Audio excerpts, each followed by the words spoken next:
May mga nakalusot pa rin daw na probisyon sa panukalang Bangsamoro Basic Law na hindi naaayon sa saligang batas. Ayon yan sa ilang dating mahistrado ng Korte Suprema. Makapasaman daw sa Kongreso, maaari pa rin itong questionin ang mga ito sa Korte Suprema. May news to go si Joseph Moro. It has drastically changed. We have removed the possibility of impression of a sub-state. We took Wali out. We made territory area. We removed aerial domain. We were able to name the Bangsamoro not as a nation of Moros, but a Bangsamoro autonomous region.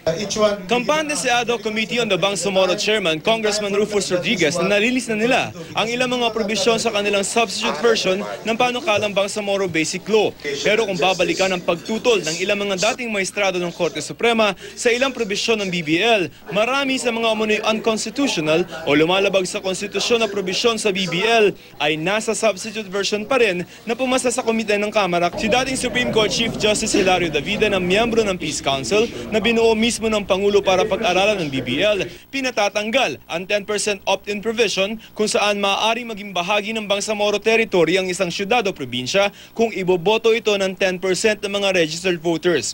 Meron pa rin ito sa substitute BBL. Hindi itinanggi ni Rodriguez na pwedeng lumawak ang sakop ng Bangsamoro Territory. It's very clear that in the contiguous provision that they should be first contiguous, then they are also in the triple agreement. Pero sabi ni Davide, ang pagbabago sa teritoryo ng isang autonomous region tulad ng Bangsamoro ay kailangan ng isa pang batas sa Kongreso at hindi lamang dinadaan sa botohan.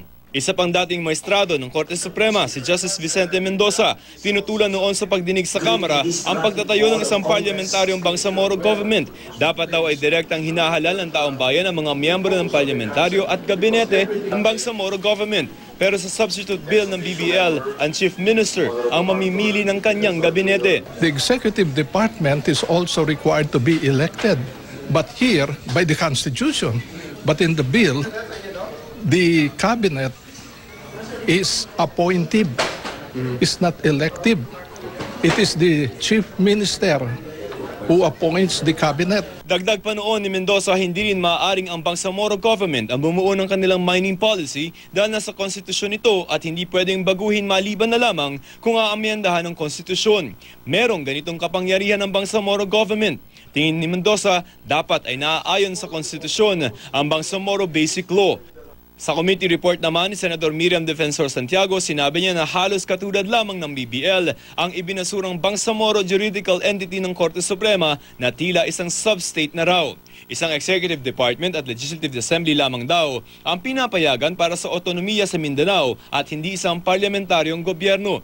Isa ang komite ni Santiago sa 3 komite sa Senado na nag-aaral sa BBL.